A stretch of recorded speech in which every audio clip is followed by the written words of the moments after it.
तर मित्रांनो, ही आहे पानपोई, म्हणजे त्याला पानफुटी सुद्धा असं म्हणतात. तर हे जे पान आहे पानपोईचं, हे जर पान आपण एका बुकमध्ये, वहीमध्ये किंवा पुस्तकामध्ये जर ठेवलं तर जवळजवळ त्याला 15 दिवसांनी त्याच्या ज्या कडा आहेत या कडांना बारीक असे मोड येतात.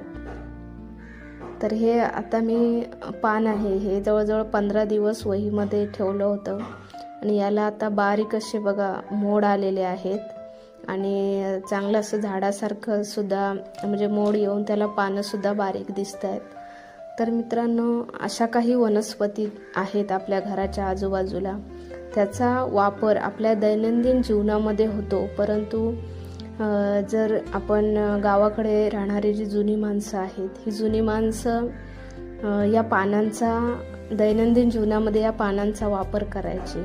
तर हे पान जर तुम्ही असंच चावून खाल्लं तर यापासून खोकलासुद्धा जातो आणि जर मोडाचा त्रास असेल तर तोही नष्ट होण्यास मदत होते.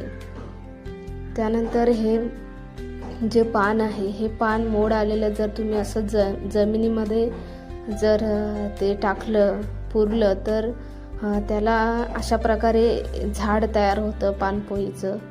तर हे जे झाड आहे हे खूप औषधी झाड आहे. तुम्ही याचा वापर करण्यापूर्वी एकदा डॉक्टरांचा सुद्धा सल्ला घेऊ शकता. परंतु जी जुनी लोक आहेत ही पूर्वी कोणताही उपचार किंवा डॉक्टर नसताना या अशाच पानांचा जास्त वापर करायचे.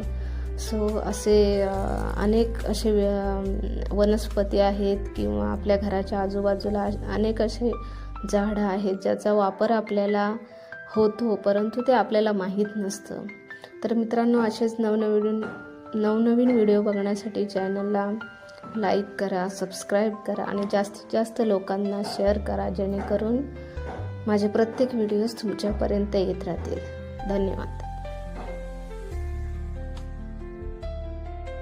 तर मित्रांनो, ही आहे पानपोई, म्हणजे त्याला पानफुटी सुद्धा असं म्हणतात.